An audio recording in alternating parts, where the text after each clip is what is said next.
KMBC 9 News, First Alert Weather Center. We start with live Doppler radar, First Alert live Doppler radar. And I want you to point out this dark blue. That is some heavy snowfall right through the heart of Kansas City, including the plaza. And I say that because in just a second, I'm going to show you what it looks like from a visual camera.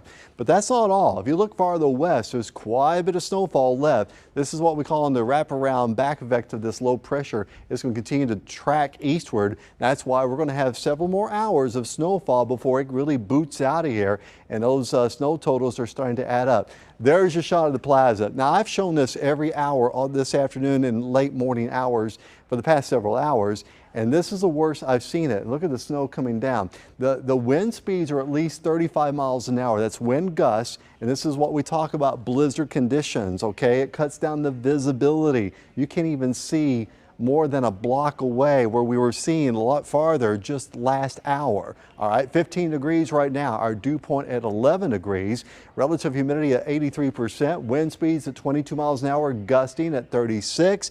The blizzard warning is in effect and will continue with those strong winds through the early, at least about 9 o'clock tonight. Now, look at Liberty, 33 mile per hour wind gusts, 36 for Kansas City, 37 Olathe. Reports already for people emailing me saying they've got some pretty deep snow over there in areas of Johnson County on up to Leavenworth County and Wyandotte.